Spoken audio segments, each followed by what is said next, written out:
Hi, welcome back to Cooking Healthy in Indian Country. I am your host, Megan Baldy. So today I'm going to be preparing a very special dish for you guys. It's going to be part of our indigenous foods. It's going to be an eel dish, but with a twist.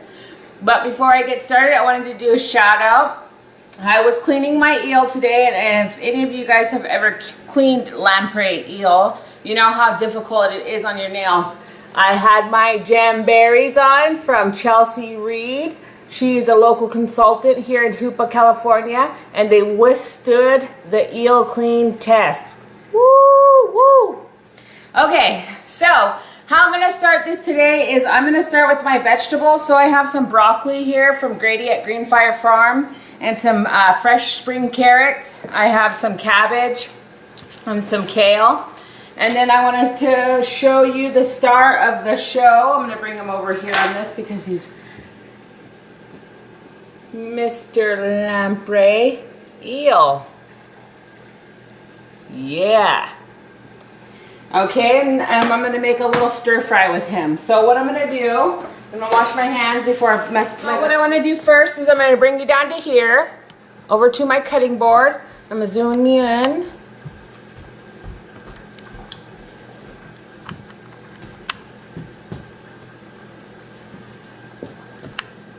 So I'm going to chop up my florets, and then I'm going to blanch them.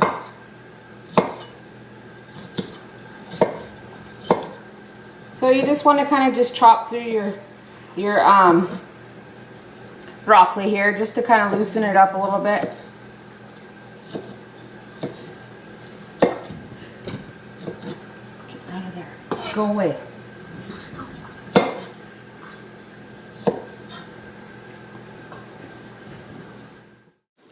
Uhteth, uhteth, uhteth, uhteth. Okay, now I'm going to use the broccoli stalk. I'm going to cut it up in little shoots as well. Now a lot of people don't use the broccoli stalk as much. It's an underutilized part of the vegetable, but it's very high in vitamins and different nutrients. I recommend using the stalk and adding it to your family's dish because it's so great and so valuable to your diet. Okay, so I got it all cut up. Okay, so now I'm going to bring you over here to my boiling pot. I'm going to add in my vegetables.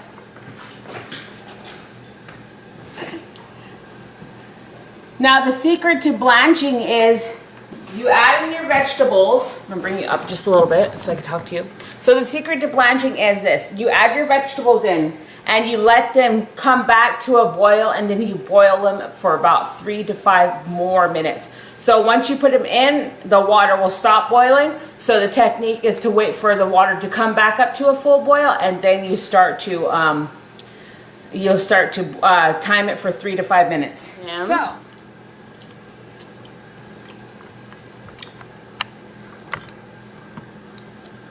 there we are.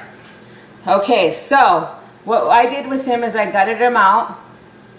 I took out the string out the middle. The string is like bristle. I cleaned them all out.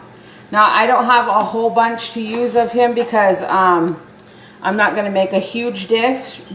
I'm going to use the tail part. It's one of my favorite parts of him.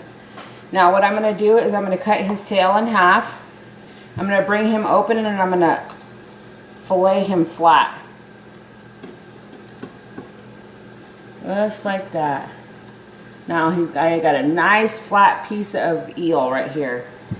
I want to keep flattening him out. The reason why I want to flatten him out so much is because he will curl up in the frying pan once I start him. So I got him all nice and flat. I'm going to cut him into several pieces.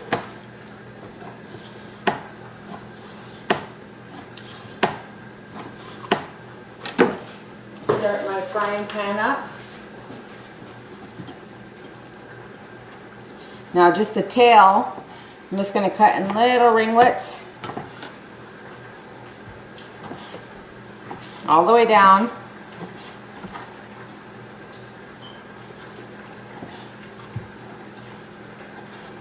just like that.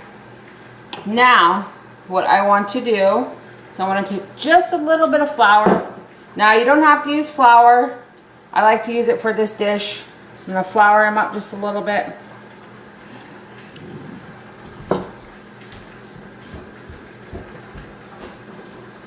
Flu hun. Flu hun. Flu hun. Flu hun. Now this eel was given to me and donated to me by Mike Bailey. Thank you so much, Mike, for sharing this Mr. Lamprey eel with me. I really appreciate it. Now we're going to get back to cooking it. Thank you. So from here, we take our eel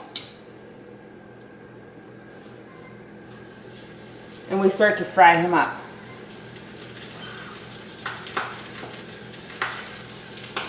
Now traditionally, lamprey eel is caught down at the mouth of the Klamath River, where the Klamath River meets the ocean, the Pacific Ocean, and it's really a great way that these fishermen catch it. And traditionally it's caught by men, and I will put a slide on this show so you can see a man hooking an eel out of the Klamath River and out of the ocean. And basically what men usually do is they hook it out and we clean them up, and some people smoke them, some people can them. I like to have it roasted over a nice warm barbecued fire. I also like to have it fried up, so we'll try it like this today too. And this is a different way of eating it, but the flavor profile will be awesome, I promise. Especially for you out there that traditionally prepare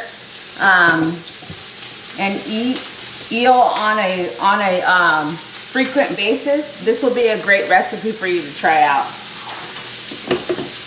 So now I'm going to let that cook for a while. I'm just going to keep flipping it over. I'm going to bring you into the frying pan so you can see it. Smell it? I'm going to flip them over to see them.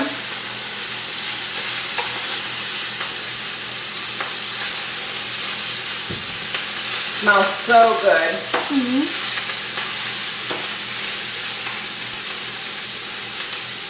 So he's almost done. We want to cook them up for a good few minutes here. Now we're going to set this over here aside. Turn that off. Now what we want to do is bring you back into focus. We're going to switch back down to vegetables. So, I'm going to switch you back over here. I'm just going to cut up a little bit. So this is a cone head cabbage. As you can see, the reason why it's called that is because it has a cone shape. I got this from Grady at Greenfire Farm. Cabbage is a great source of vitamins. So, cabbage is great brain food. It's full of vitamin K. It also looks like a brain, as well as you can see all these little lines and little things just like it would look like in your brain. It's great brain food. So what I'm going to do with him is I'm just going to chop them up, have nice little strips of cabbage for the stir fry. Without cooking.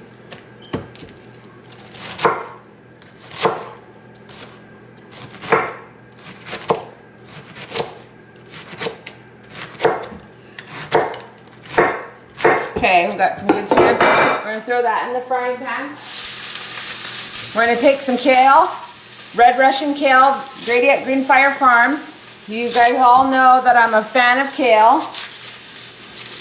Kale is a brain food, so paired with the vitamin K in the cabbage, it's going to do some great things for your brain. Cabbage also has the detoxifying feature, and it's great for your blood along with the kale. It's great stuff. And with the broccoli, we're throwing in a lot of good iron. So we're going to put that together over here. And it tastes really good. And we're going to bring you back over here. That was Raymond. Thank you, Raymond. I'm going to bring you back to my frying pan over here. So I just have the cabbage and the kale in the frying pan at the moment. And we're stirring it up. What we want to do is we want to stir it up a little. We got some sesame oil. I'm going to throw a little bit more in there. This is a great flavor profile builder. We're going to take a little bit of soy sauce. Just a tad bit. A couple tablespoons in there. Just to give it a good flavor. I would recommend if you have salt, too much sodium in your diet, get a low sodium soy sauce or just not even add it, whatever works for you. Everything is able to either modify in some way or whatever you need to meet your need for your health. So I'm going to show you. We've got some great, beautiful looking colors in there. And yummy. So I'm going to add in my vegetables that I blanched. Now the reason for blanching is a few different things. One, it brings out a nice vibrant color in your stir fry. And two, it also helps to make a nice firm crispness crunch to your vegetables. And that's the kind of thing that I'm going for in my stir fry. I like to have a nice crisp crunch. We got those nice and going. We're going to let those stir fry up a little bit. I'm sure my... Stay out of there. So I got my plate. I got some rice over here.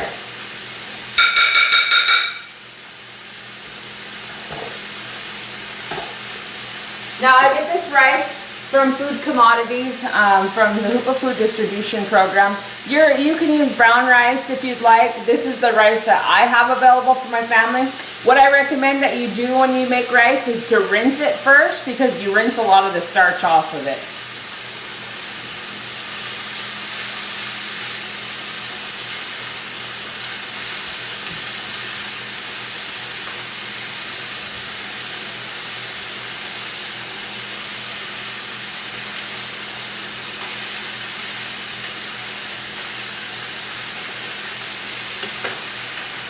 Now, I'm going to put my eel on top.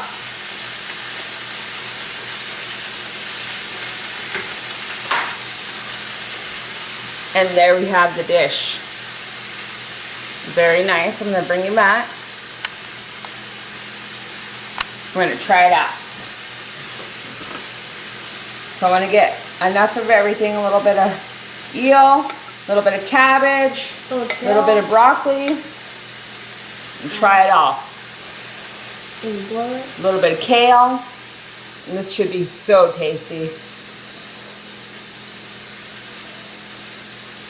My favorite food is eel.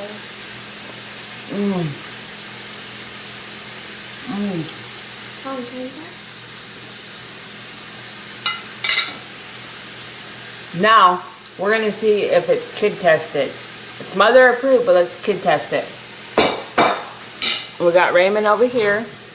Say hi, Raymond. Hi. Go ahead and taste the eel plate. It's a little hot. That's good enough.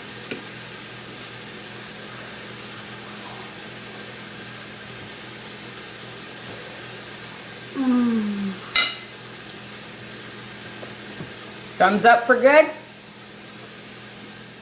Thank you for watching Cooking Healthy in Indian Country. So I'd like to thank the people and the programs that make this possible. I'd like to thank the Hoopa Valley Tribe, Klamath Trinity Resource Conservation District. I'd like to thank Grady at Greenfire Farms. Thank you, Chelsea Reed, for the jamberry nails that withstood the cleaning eel test.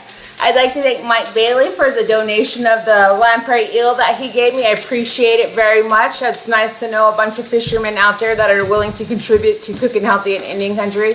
Please like and subscribe to this YouTube channel, and please like and subscribe to my Facebook page, Cooking Healthy in Indian Country. Talk to you later. Bye. Luhan Miss Test 2. Luhan Miss Test 2. Luhan Miss Test 2. Luhan Miss Test 2.